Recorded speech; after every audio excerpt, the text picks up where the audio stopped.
Hola, ¿cómo están? Estamos aquí en la Feria del Libro del Zócalo y hoy con la noticia de que me toca presentar la nueva novela de Logan Wayne, que es Tecolutla Makes Me Happy.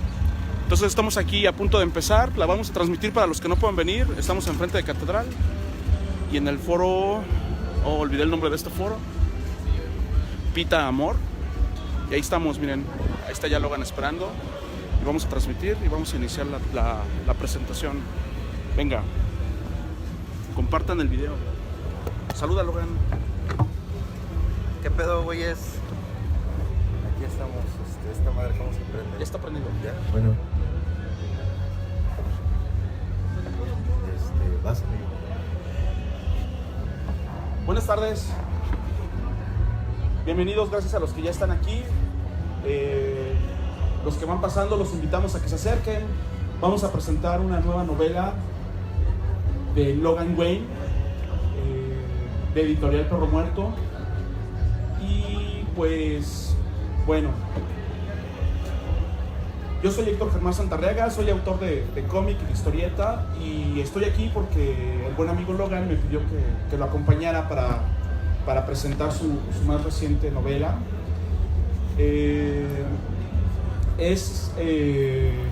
Ya llevo varios años que lo conozco y toda la vida, bueno, hemos coincidido en muchas cosas, entre ellas nuestra pasión por la lucha libre, como se puede ver aquí. Y pues bueno, yo lo conocí en un evento en La Mole hace unos años, donde el proyecto que llevaba y que estaba apuntalando en ese momento era el cómic Lazarus, un cómic que tiene una gráfica padrísima y que plantea una historia ambientada en México en los años 50 y que habla sobre qué hubiera pasado si los nazis, al perder la Segunda Guerra Mundial, se vienen a refugiar a México y desde aquí buscan tomar el control de las instituciones y de la Iglesia Católica, del gobierno, algunas empresas, para retomar su plan de conquista mundial, pero ahora de manera menos directa. Es un arco de 9 números que está increíble, con arte de grandes y talentosos dibujantes, pero sobre todo con una locura que tiene en esta historieta, ¿no? Fue un valiente porque para hacer su primer cómic pues se aventó con un tiraje de 2,000 ejemplares cada título, y en menos de 2 años o un poquito más concluyó este arco, lo cual es un esfuerzo titánico. Estamos ahorita frente a un titán de la historieta nacional y pues con eso, bueno, quisiera ir hablando de su obra antes de llegar a Tecolutla Makes Me Happy, pero a ver ¿qué pasa contigo? ¿Por qué escribes esto? ¿Por qué los nazis y por qué los vampiros en la Iglesia Católica y todo eso? Buenas tardes, gracias a los que ya están aquí, toda la gente que pase adelante, puede sentarse, no vamos a cobrar nada. Bueno, pues yo en 2012 traté de hacer un cómic que cambiara el cómic mexicano. En algún momento me di cuenta de la manera difícil que eso no iba a pasar si no trabajábamos mucho tiempo, pero eso no nos detuvo y llevamos 4 años trabajando muy duro para tratar de hacer novela gráfica, cómic y ahora novela escrita, pues de la mejor manera posible. Entonces, pues en su momento escribí Lazarus escribí el guión literario en 2012 y bueno, pues me tardé 2 años en aprender a hacer un guión técnico de cómic, es decir, 2 años en diseñar mi primera página y en tratar de explicarle al dibujante qué es lo que quería que pusiera en cada uno de los cuadros. En este caso de Lazarus, se derivó de la canción de José Alfredo Jiménez de El Jinete, y por más de 2 años el proyecto se llamó justamente El Jinete y solo se reducía a un hombre inmortal que había perdido al amor de su vida y que nunca lo iba a poder recuperar, y evidentemente pues ese dolor lo iba a llevar toda la vida, ¿no? Entonces traté de hablar de eso. Ya después se me ocurrieron lo de los nazis, lo de los vampiros, toda la parte filosófica, toda la parte, la época que se desarrolla en los años 50. Y bueno, pues en 2014, en noviembre de 2014, publicamos el primer número de Lazarus. Fue muy complicado, muy duro, pero pues ahorita ya tenemos la historia completita. Y bueno, pues ha sido gracias al trabajo que hacemos, sí, pero también al aporte de los amigos como Santi, y al aporte de toda la gente que pues nos da su confianza, y de repente en lugar de comprarse un Spider-Man, pues se compra un Lazarus, ¿no? Entonces, más o menos ese fue el contexto de la salida de Lazarus. Me parece que es muy importante recuperar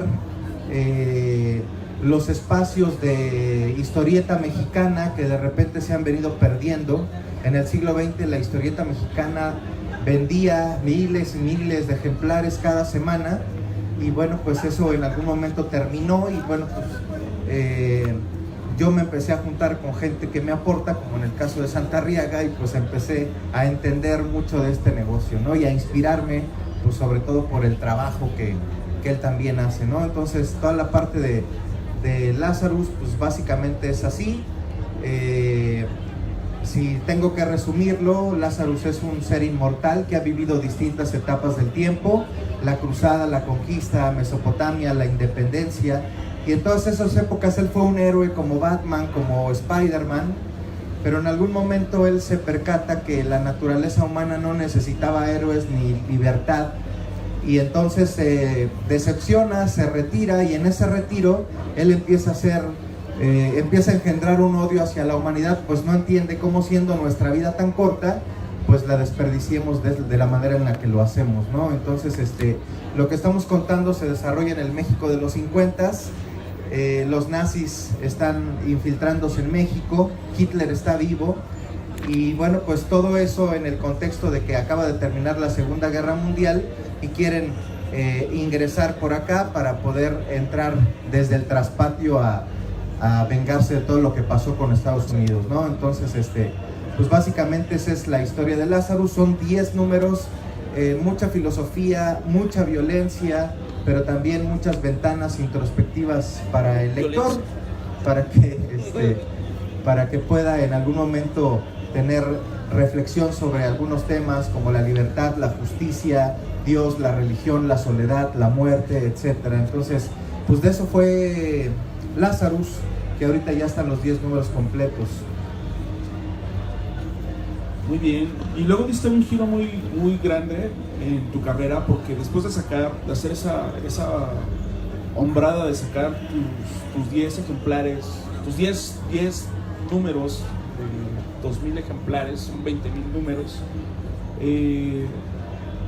lanzaste lo que se llama La Semana Inglesa, que es tu primera novela gráfica, dibujada por Arturo Said, y que visualmente pues es muy diferente, porque es un dibujo muy amigable, muy estilo hasta cartoon, diría yo, ¿no? Con toques, un dibujo muy bonito, pero la historia, aunque empieza con cuestiones como muy simples, muy cómicas, ¿no?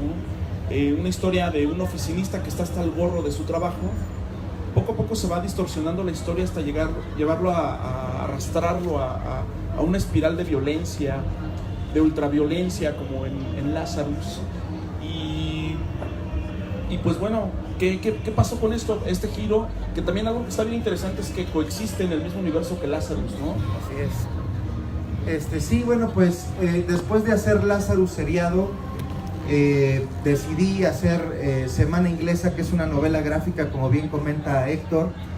Es una novela gráfica que trata acerca de la vida de un oficinista cualquiera, que por estar metido en la oficina de 8 a 8, pues prácticamente se pierde la vida. Entonces, la idea justamente es que cuando el lector vaya avanzando en su lectura, se vaya cuestionando si todo aquello a lo que se está dedicando es justamente lo que siempre quiso ser, y si no, pues que decida para poder tener ese efecto en la sociedad. Y a mí me pareció un tema muy importante, porque de repente la sociedad está tan explosiva y tan cansada y tan espesa, pero mucho de eso es justamente por el reflejo de que la mayoría no se está dedicando justo a lo que siempre quiso, ¿no? De niños, de jóvenes siempre quisimos dedicarnos a alguna cuestión, pero por alguna razón no lo hicimos. Entonces, obvio, esto también tiene un poco que ver con mi vida, porque pues yo sigo siendo oficinista, es lo que me da de comer, pero sin embargo, pues en algún momento me permití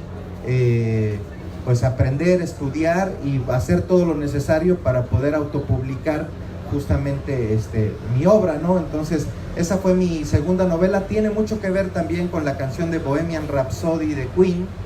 Entonces, para todos aquellos que yo de repente dejo ciertos ahí señuelos para que el lector de repente detecte algunas cosas que se relacionan con música, con cine. No es necesario tener ese contexto, pero si lo tienen, la verdad es que sí enriquece mucho y les permite a ustedes profundizar mucho en la obra, ¿no? Entonces, el arte, como bien decía Santarriaga, es de Arturo Said. Él dibujó por más de 8 años la tira de Daniel el Travieso en México. Entonces, fue un privilegio para mí trabajar con él y sacar este proyecto en 2016. Por ahí lo sacamos más o menos. Entonces, de eso va Semana Inglesa. Muy bien, a mí algo que me gusta mucho de Semana Inglesa es justamente esta parte que me recuerda mucho al Fight Club, o incluso a Taxi Driver, a estas películas donde las personas que habitan en la vida cotidiana y cómo las situaciones de la sociedad más comunes los empujan hacia la locura, ¿no? Hacia llevar al extremo sus fijaciones. Después de eso, ya estamos hablando, ya en 2017 publicaste una novela de la cual voy a hablar al final, que es El pinche destino, pero la voy a dejar al final para hablar de otra novela de este año, que es La mala hora. La mala hora, una historieta que hiciste con Rick Velasco, él fue el que la dibujó, y que pues tiene ahí un toque de terror. Es una novela que además habla sobre el suicidio. Perdón, es que está pasando un camión ahí enfrente. Habla del suicidio y tiene muchas referencias a estas situaciones en las que muchas personas se ven atravesando, ¿no? Como la depresión y otras cosas. Platícanos de este proyecto. La mala hora fue un proyecto que mandamos a Pixelatl. Pixelatl es un festival de cómics y animación que se da en la ciudad de Cuernavaca y tiene un concurso que se llama Secuenciarte. Lo mandamos a concursar, no ganó, ni siquiera fue seleccionado, pero pues eso no nos detuvo. En algún momento revisamos todo el trabajo. Al principio, como bien dice Santarriaga, era solo una historia de terror que sucede en el metro, pero poco a poco, en ese tiempo estaba yo releyendo a Albert Camus. Ahorita les platico más a detalle. Y bueno, pues prácticamente la novela pues va en dos vertientes. Puede ser una historia de un hombre que llega al Metro Niños Héroes a las 11:30 de la noche. Pues entra como todos nosotros sin darse cuenta de todo el entorno, ¿sí? La verdad es que aquí tenemos esa gran habilidad de entrar a un lugar donde hay muchas personas y ni siquiera darnos cuenta de la gente que está a nuestro lado. Entonces él así entró, pero en algún momento el metro se empieza a tardar y bueno, pues él comienza a voltear y se percata que está totalmente solo en el metro. No hay policías, no hay pasajeros, no pasa el metro y le empiezan a pasar un montón de cosas muy raras que pues bien podría tratarse de una historia de terror. Pero bueno, ya si vamos más adentro, pues todo se deriva del mito de Sísifo de Albert Camus, en donde plantea que el problema más importante que tiene el ser humano es decidir suicidarse o no. Entonces, para mí fue algo muy importante hablar de este tema y sobre todo darle el tratamiento necesario. Uno, para que no fuera una apología del suicidio, porque es un tema muy sensible para mucha gente. Y dos, también para que no fuera un libro de autoayuda para que no te suicides, ¿no? Entonces, el libro tiene mucho que ver con las decisiones. El libro no es para los suicidas, muchos de ellos ya no están aquí, así que ni siquiera lo van a leer, pero el libro realmente está enfocado para todas aquellas personas que en algún momento estuvimos tan tristes, tan presionados, tan deprimidos, que pensamos en tomar esa decisión. Sin embargo, a pesar de todo eso, seguimos adelante y seguimos avanzando. Entonces, La Mala Hora justo trata de eso, de nosotros finalmente no sabemos cuál va a ser nuestra mala hora, la hora de nuestra muerte, pero en algún momento podemos decidir aprovechar el pequeño tiempo que estamos aquí para que cuando llegue la mala hora, que a todos nos va a tocar, pues estemos totalmente tranquilos y nos vayamos a donde sea que sea nuestra creencia, pues contentos y satisfechos de haber hecho un buen papel de este lado, ¿no? Entonces, La Mala Hora va más o menos de eso. No, y está increíble, la verdad es que sí es una locura lo que se va leyendo en la historia. Está muy padre y bueno, creo que encaja muy bien con el arte de Rick Velasco. Algo que bueno, como autores independientes que yo entiendo mucho, es esta cuestión de desarrollar nosotros mismos nuestro trabajo. En mi caso, pues bueno, como sea, escribo y dibujo mis novelas, pues, logro sacarlas y pues bueno, solo dependo de mí y de nadie más para ello. Pero es particularmente interesante el que tus proyectos, los que ya mencionamos ahorita, pues has trabajado con diferentes autores. Con Lazarus, no sé cuántos dibujantes fueron. Cinco dibujantes. Trabajé con dibujantes que fueron alumnos de Sixto Valencia, el creador de Memín Pingüín. Y bueno, pues fue todo una experiencia enriquecedora para mí, porque pues ellos conocen mucho del negocio del cómic y la verdad es que me cambiaron y me nutrieron mi perspectiva de manera muy, muy positiva. Sin embargo, al ser escritor, yo creo que donde encuentras como la mejor forma de llevar tu obra al público, pues es cuando no necesitas de una mano ajena, me imagino, ¿no? Es lo que quiero decir. Y nos lleva hace un año cuando presentaste este gran libro, El Pinche Destino, que es de todo lo que tiene Logan. Esta es mi obra favorita. Esta es una novela escrita, esta no es una novela gráfica, no tiene dibujitos más que el de la portada, ¿no? Y es una historia increíble que una vez que empiezas a leerla, no puedes parar hasta que terminas. Y eso es algo bien difícil de lograr, ¿eh? Cuando tú platicas con mucha gente que escribe, te habla de lo difícil que es ligar las ideas y sobre todo tratar de controlar la forma en cómo la gente la recibimos, ¿no? Los lectores, cómo recibimos eso al empezar a leer un libro, cómo vamos a reaccionar a él, y eso es increíble. Está tan genial que solo necesito unas cuantas horas para poder terminarlo, y me parece que es el gran momento en donde como escritor pues puede darle rienda suelta a todo lo que sabe, a todo lo que ha aprendido. Además sé que te has estado preparando desde que empezaste con Lazarus, tomando cursos de literatura, de escritura, de toda esta cuestión alrededor de la creación. Hiciste una gran obra. Es una historia de los desencuentros de una pareja a lo largo del tiempo. Está narrado en diferentes épocas y hay varios personajes que se viven luchando contra el pinche destino que Logan les escribió, y eso está increíble. Platícanos del Pinche Destino. Bueno, como bien dice Santarriaga, cuando nosotros decidimos, hay mucha gente que desea escribir y desea ver su nombre en un libro y desea, pues en algún momento sacar todo ese talento que llevan dentro, pero el tema no es sencillo, pero se puede hacer. Entonces, en algún momento cuando yo lo quise hacer, me percaté de todas mis carencias que sigo teniendo y me sigo preparando, como bien dice Santarriaga, pero para mí eso no es ninguna gracia, ni se me tendría que felicitar por eso. Más bien creo que es nuestra responsabilidad para asumir el costo que tiene en algún momento tratar de hacer lo que uno quiere hacer, ¿no? Y que mucho tiene que ver con prepararse, con estudiar, con ir más allá de educarse con un meme, ¿no? Y en la época en la que de repente tenemos muchos expertos que leen un meme y creen que ya saben filosofía, bueno, pues es todavía más complicado, pero bueno, yo estudié narrativa gráfica un par de años con Edgar Clement. Después, a sugerencia de él, me dijo, ¿sabes qué? Tienes que pulir tu manera de escribir, tu ritmo, tu timing, todas esas cuestiones técnicas al momento de escribir.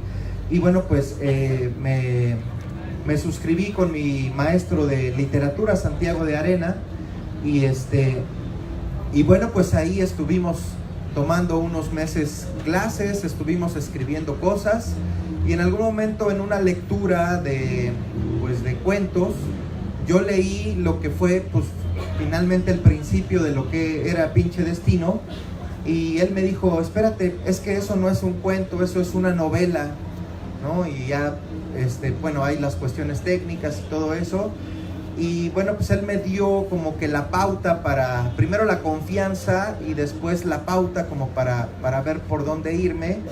Y bueno, pues el Pinche Destino, me costó mucho trabajo encontrar el título, le puse como 10 diferentes hasta que un día en la madrugada me desperté como a las 4 de la mañana y dije, se va a llamar Pinche Destino. Y bueno, cuando se lo comenté a mi amigo, dijo, sí, está muy bien ese título. Luego vino la parte de la portada es muy bonita, la portada la hizo Marco Parra. Y bueno, yo primero escribí la historia lineal, así como en el cuento que les platico, pero en algún momento yo dije, no quiero contar una historia lineal del punto A al punto B. Lo que hice fue trazar una línea de tiempo y empecé a destazar la historia, empecé a tratar de ir tejiendo los capítulos con flashback y regresando al presente y adelantándome, para que de alguna manera el lector tuviera todavía mucho más suspenso, estuviera la emoción mucho más contenida, para que cuando llegaran al final, bueno, pues les pasara lo que de repente les pasa. Y básicamente, resumiendo, el Pinche Destino es una historia que sucede en el presente, pero tiene una semilla en el 2 de octubre del 68, cuando el protagonista era adolescente estudiante, decide ir al meeting de Tlatelolco. Sucede lo que ya sabemos, pero él logra salir con vida. Sin embargo, la chica con la que asiste al meeting se pierde, y por más de 30 años él piensa que estaba muerta hasta que la reencuentra en el futuro. En el presente, este personaje ya es un hombre de 65 años, no le ha ido bien en la vida, está jubilado, divorciado, ya no espera absolutamente nada. Incluso ha pensado en adelantar su mala hora, pero en algún momento se topa con una mesera y entre los dos deben de tomar decisiones importantes para evitar que el pinche destino que yo les escribí les pase, ¿no? Entonces tiene mucho que ver con el eterno dilema de si el destino ya está escrito o lo hacemos nosotros con nuestras decisiones. Tiene que ver con la música de los Beatles, tiene que ver con el rock and roll, tiene que ver con el 68, obviamente. Fui muy cuidadoso en que no fuera un panfleto del 68, como hay mucha literatura del 68. Yo solamente lo usé como un pretexto, como una anécdota de donde se derivaron algunas cuestiones que afectan a los personajes, ¿no? Entonces, esta novela, como bien comenta mi amigo, la presentamos el año pasado, y pues es una novela que mucha gente de repente me conmueve mucho. Se ha acercado, incluso ahorita un compañero me dijo, no manches, la acabo de leer, me gustó por esto, y pues a mí me pone muy contento de repente que la gente pues tenga esos sentimientos con respecto a mi obra. No digo que yo lo busque, porque es mentira. No hay una fórmula para buscar que la gente pueda llegar a eso, pero pues me complace mucho, aunque definitivamente no me va a provocar o no me provoca que me quede yo en una zona de confort en la que yo diga, bueno, pues ya de ahí no voy a salir y mi siguiente novela va a ser Pinche Vida o algo así. No. Entonces, pues eso la noto yo. me gustó mucho escribir. La experiencia con esta novela pues ha sido muy bonita, ha sido pues algo que no pensé vivir, porque pues me ha traído muchas satisfacciones, y bueno, pues todo eso derivó en la otra obra de la que vamos a platicar. Sí, solo quiero agregar que además tiene un gran final, o sea, es un final poderosísimo, a mí me encantó. Y pues sí, ahora llegamos a un año después y tienes una nueva novela que además es como el doble de gruesa, que es Tecolutla Makes Me Happy, y que realmente es la razón por la que estamos aquí.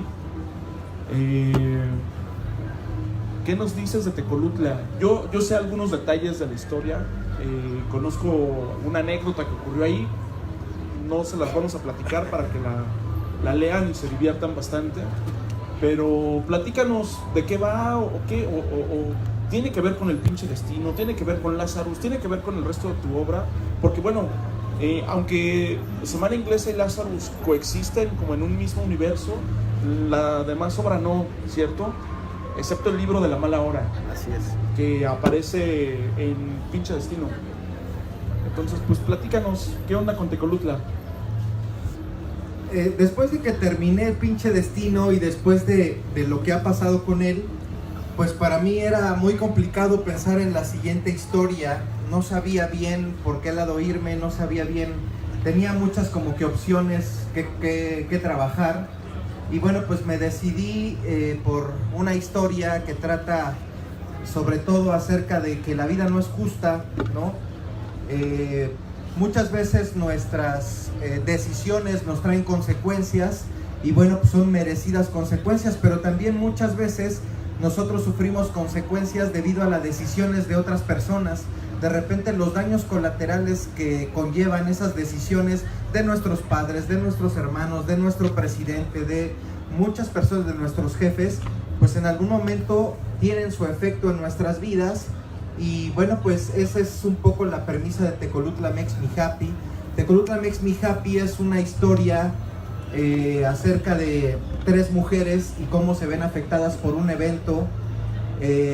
La primera mujer es Dora, una jovencita de 14 años que decide salirse de su pueblo de Tecolutla, justamente, en donde su único destino era casarse con alguien que no quería o ser la esclava de sus 7 hermanos, en un entorno en donde pues todas sus pasiones y todos sus sueños pues nunca se iban a ver cristalizados. Entonces ella decide en algún momento abandonar su casa, irse para buscar un mejor porvenir y sobre todo para buscar los sueños que generalmente todos tenemos, ¿no? Entonces yo soy enemigo de decir que los sueños se vuelven realidad, porque eso no es cierto. En lo que uno sueña, realmente eso solo es una idea. Cuando se vuelven realidad es cuando pones todo y aterrizas todo en un plan, en un papel, y empiezas a ver qué objetivos tienes que cubrir para poder llegar a cumplir ese plan, ¿no? Entonces Media Verónica se va con la inocencia de los 14 años. Aquí, bueno, pues yo me fui de mi casa a los 14 años por razones muy distintas, pero bueno, es un poco, hace alusión un poco a mi vida.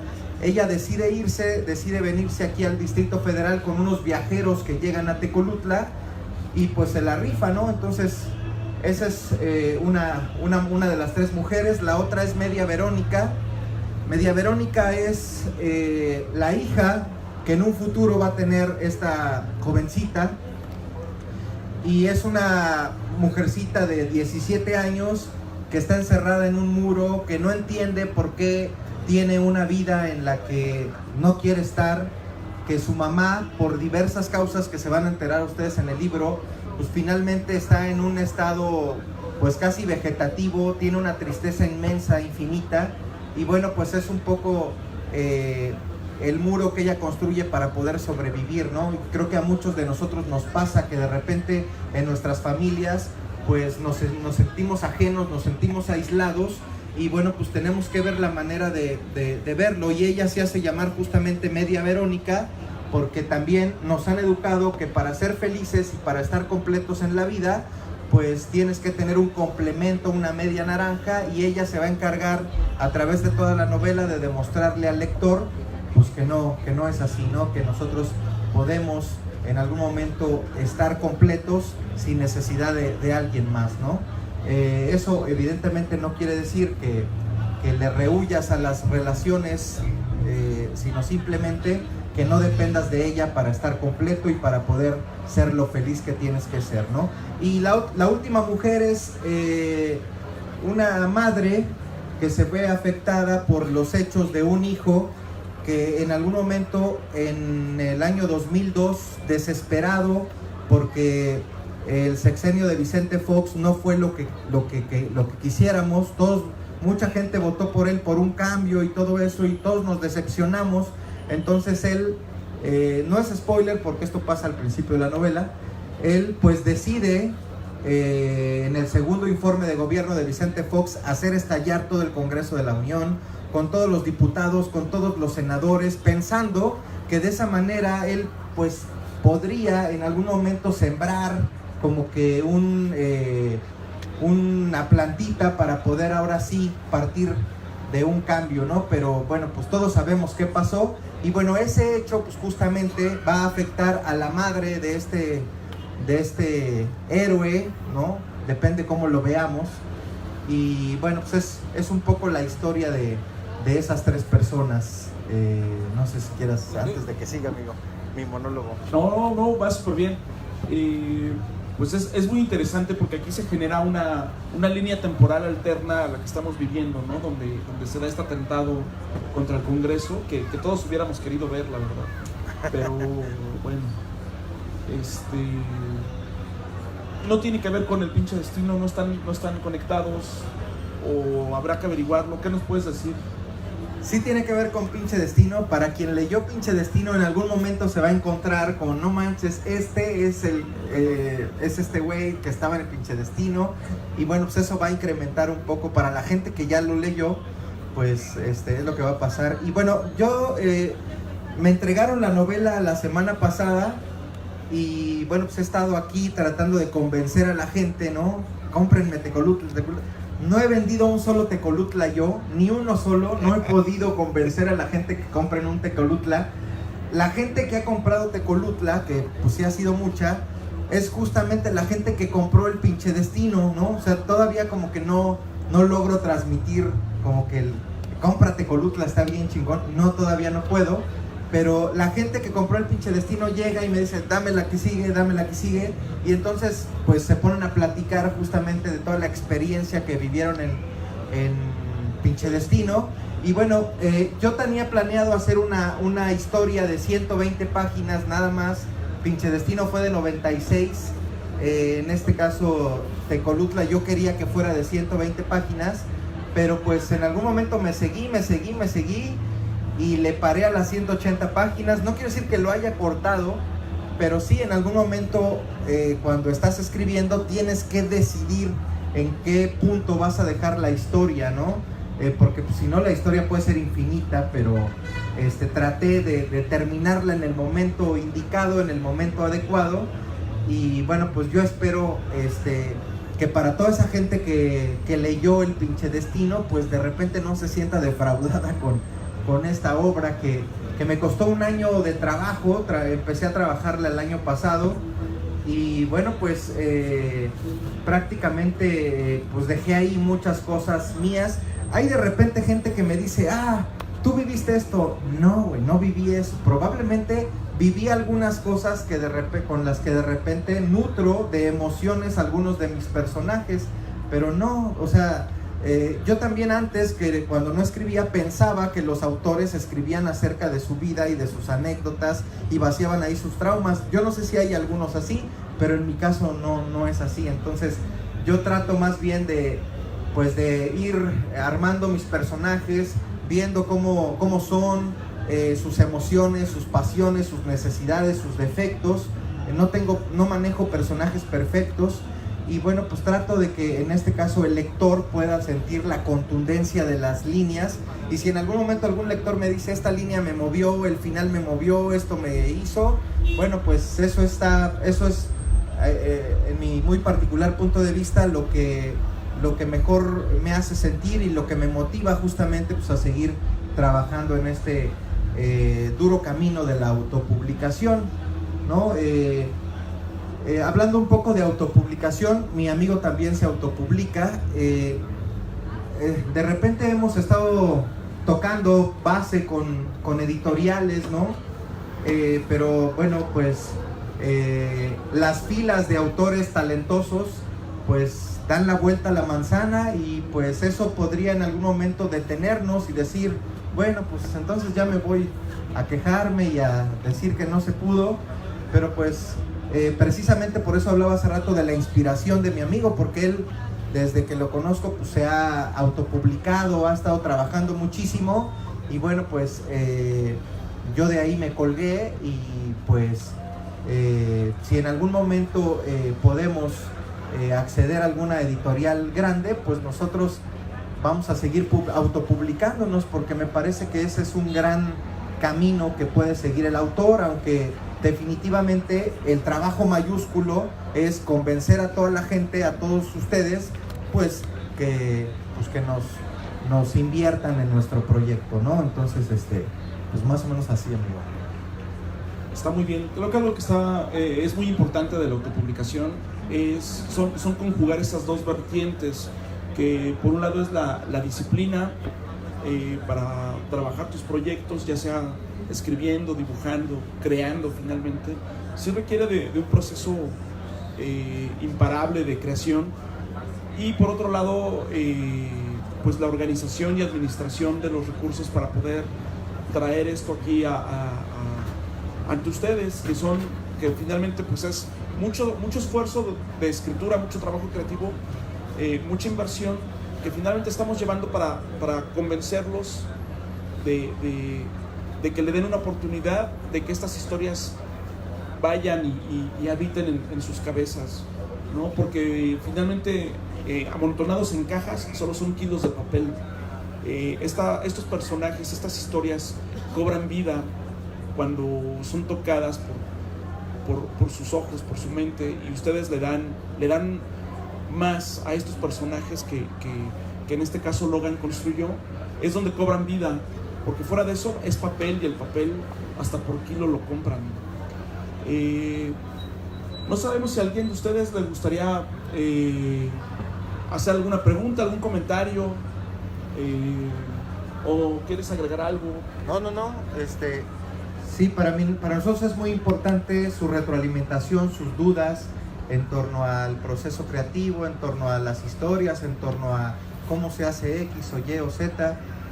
Nosotros estamos muy agradecidos por estar aquí platicándoles a ustedes, muy agradecidos porque nos están escuchando, y bueno, pues es a lo que aspiramos los autores independientes, ¿no? Tener la oportunidad de comunicar nuestro mensaje, comunicarles nuestras historias, y si en algún momento y la economía lo permite, bueno, pues que en algún punto con esos recursos nosotros podamos juntar el dinero para producir nuestro siguiente proyecto, ¿no? Que al menos en mi caso, pues es a lo único que aspiro como escritor. Yo no aspiro mucho a hacerme millonario con esto, ni a ya lo eres, ¿no? Ni a tener fama, ni esas cosas. Entonces, básicamente a lo que más aspiro es a tener el recurso para seguir produciendo, y bueno, pues hasta que la mala hora nos llegue, ¿no? Entonces, ¿alguien quisiera preguntar algo? Sin miedo. Sin miedo. Sin vergüenza. Sin vergüenza. ¿Qué pasó? ¿Por qué el título es en Spanish? Traté de que Tecolutla Makes Me Happy fuera un título que no dijera nada. O sea, cuando tú lees Pinche Destino, pues dices, ya sé más o menos de qué va. Entonces, sabía que se iba a llamar Tecolutla, pero le puse el Makes Me Happy un poco haciendo alusión a una canción que se llama California Makes Me Happy. Tijuana Makes Me Happy, perdón. Y bueno, pues le puse así un poco para que el lector pues no entendiera de qué se iba a tratar la obra, y cuando terminara la obra dijera, ya sé por qué se llama Tecolutla Makes Me Happy. Entonces básicamente mi intención fue confundir de repente al lector, salirme un poco de mi zona de confort de Pinche Destino. De entrada impacta el título, y aparte pues ya saben más o menos de qué va a ir, pero Tecolutla Makes Me Happy me pareció que pues que era lo ideal para poder cumplir ese propósito, ¿no? Entonces, pues por eso fue así. ¿Alguien más? ¿Nadie más? Ahí, de este lado. Pero, ¿sí sale Tecolutla? Sí, Sí, sí, de hecho, como decía hace rato, una de las mujeres se va del pueblo de Tecolutla, abandona su pueblo y bueno, Tecolutla tiene un protagonismo muy importante en la obra. Particularmente yo he ido 2 veces a Tecolutla. La primera vez fue un calvario. Yo nunca paseo ni viajo en Semana Santa, pero aquella ocasión, por varios factores, viajé en Semana Santa. Hicimos 15 horas de ida, nuestro camión salía a las 12 de la noche, salió a las 4 de la mañana. Estuvo muy complicado y al regreso pues más o menos lo mismo, pero la experiencia en Tecolutla, la verdad es que fue muy bonita. O sea, no es una playa muy publicitada, no es una playa muy lujosa, no es una playa cara, no es una playa de arenas blancas y de hoteles grandes, pero sin embargo la experiencia, la tranquilidad y todo lo que en algún momento viví por allá, pues me hizo regresar una segunda vez, ya no en Semana Santa por supuesto, pero sí toca de repente el lugar. Y bueno, pues ya ha habido varias gente que dice, yo no conozco Tecolutla, voy a ir a Tecolutla. Entonces, pues bueno, pues eso está chido, ¿no? Entonces, sí, Tecolutla es muy importante. Y al final, justo regresando a la pregunta tuya, por eso es que se llama Tecolutla, makes me happy. Tecolutla me hace, en algún momento me hace feliz, y es justo lo que planteo, ¿no? Hay muchas veces en las que uno aspira a tener los recursos necesarios para poder tomarse una selfie en Cancún, ¿no? Y presumirla en el Facebook, pero de repente eso es lo que uno quiere, pero como la vida no es justa, muchas veces para lo que uno le alcanza, y no por demeritar el lugar, pero sí es mucho más barato, pues te alcanza para ir a Tecolutla, pero no necesariamente quiere decir que para ser totalmente feliz o para que te haga feliz alguna cuestión, tengas que estar en Cancún o tengas que estar en muchos lugares que la mercadotecnia nos vende. Entonces Tecolutla por ahí cierra la pinza, ¿no? O sea, Tecolutla no es un lugar de turismo como Cancún, pero sí es un buen lugar para poder decidir en algún momento ser feliz con lo que tenemos, ¿no? Entonces, de eso va. ¿Alguien más?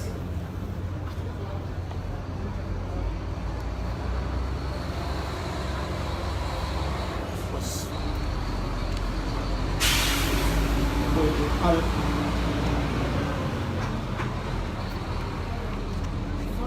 Solo quería preguntarte, Tecolutla, ¿en qué estado es? Veracruz. ¿Alguien más tiene alguna pregunta? ¿Por qué de la máscara? ¿Por qué la máscara?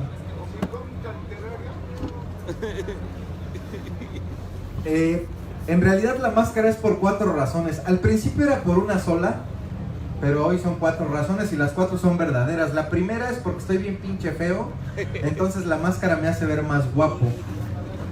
La segunda es porque tengo un programa de radio en internet desde hace 12 años y sabía que después de empezar a publicar, mucha gente de la que me escucha iba a venir a comprar los libros, los proyectos. Entonces decidí un poco mantener la atmósfera de misterio, de que no supieran cómo era la persona que les habla en el radio. La tercera es una especie de protesta porque en México están matando periodistas y están haciendo muchas cuestiones acerca de la gente que da su punto de vista, ¿no? De repente la libertad de expresión no es lo que necesitamos, pero bueno, esa es la tercera. Y la cuarta, que para mí me parece muy importante, es que yo hace 10 años he estado trabajando mucho con la salud de mi ego. Firma un libro, pues es el tipo de la máscara, y cuando yo me la quito, pues agarro mi camión y me voy a mi casa, ¿no? Entonces para mí ha sido como que una catarsis, como que un proceso que me ha permitido tener un ego pues mucho más sano, que me permita interactuar con mi entorno inmediato de manera pues mucho más amable, mucho más certera, mucho más sensata, ¿no? Entonces la máscara realmente es justo por eso. ¿Sabes? ¿Alguien más? Una última pregunta. Una última. Ya de ese lado. Nada más una pregunta, ¿cuáles serán tus inspiraciones literarias que empezaste a leer de chavo, tus autores favoritos? Mira, yo he leído toda la vida. Obviamente muchos años leía y no entendía lo que leía. Pero si tengo que hablar de influencias, no tanto en mi manera de escribir, pero sí en mi manera de vivir, pues definitivamente Jean-Paul Sartre a mí me cambió la vida, ¿no? El existencialismo es un humanismo. A mí me permitió entender que la silla no decide ser silla porque el carpintero decidió que fuera silla, pero yo sí puedo decidir lo que yo quiera hacer. Entonces eso para mí pues me impactó muchísimo, ¿no? Y bueno, pues en términos de a lo que nos dedicamos, pues me gusta mucho el trabajo de Alan Moore, me gusta mucho el de Neil Gaiman, el de Garth Ennis, y bueno, pues trato mucho de leerlos y de que cuando yo ejecute mi obra de no parecerme nada a ellos, porque siento que pues les falta el respeto. Entonces, yo sigo leyendo mucho. De hecho ahorita estoy leyendo Neil Gaiman, American Gods, que no he terminado, amigo, pero yo voy a terminar. Y bueno, pues trato mucho de nutrirme de todo eso, pero sobre todo lo que me inspira mucho son las posibilidades que ellos tienen y la manera de resolver los problemas, porque escribir es un problema en sí, ¿no? Escribir es estarte planteando problemas y tener la habilidad de no recurrir a un Deus ex machina para poder resolverlos, ¿no? Ah, fue un sueño, entonces pues ya se resuelve. No, o sea, a mí me interesa mucho tener pues ciertos recursos para que los problemas en los que meto a mis personajes y todo eso pues se resuelvan de manera orgánica y aparte pues que tengan su efecto emocional en quien lee, ¿no? Entonces te podría hablar de esos autores que me son importantes, ¿no? ¿Alguien más por allá? Ya tenemos el tiempo. Ah, ok. Pues no sé si nos quieras compartir tus redes sociales o dónde pueden encontrar tu trabajo. Digo, ahorita estás en el stand 5. El 6. En el stand 6. Pero bueno, platícanos para... Sí, todo aquel que le hayamos convencido de comprarnos un cómic, un libro, lo que sea, estamos aquí en el stand 6. Ahí, con todo gusto les atendemos, les firmamos sus libros. Mi Facebook estoy como Logan Wayne o como Editorial Perro Muerto. Y bueno, pues antes de retirarme, pues yo quiero agradecer mucho a Héctor. Pues tiene ya unos años que nos conocemos. Y como dije hace rato, para mí ha sido muy inspirador primero conocerlo y después muy enriquecedora como persona, pues llamarme su amigo. Y bueno, pues ahorita tenemos ahí un proyecto importante que nos va a permitir como autores independientes pues tratar de producir de manera que no tengamos que comer maruchan medio año. Entonces y bueno, pues yo decido mucho pues tratar de embarcarme en esta aventura con él sin perder nuestra independencia, porque de repente eso pasa, ¿no? Te alías con alguien o te casas con alguien y resulta que todo lo que tenías ya lo pierdes. No va a pasar así. Él sigue siendo libre y yo también. y pues vamos a trabajar eso. Eso todavía no le podemos platicar mucho porque todavía lo estamos afinando. Eso lo vamos a presentar en la FIL de Guadalajara, pero bueno, pues es bueno que lo sepan. Muchas gracias, Héctor. Muchas gracias por tu amistad. Muchas gracias por tu talento. Porque también en el stand que tienes ahí también está toda su obra, pueden pasar a checarla. Y bueno, pues muchas gracias por estar aquí y de verdad qué chingón pues seguir trabajando para ustedes. Gracias.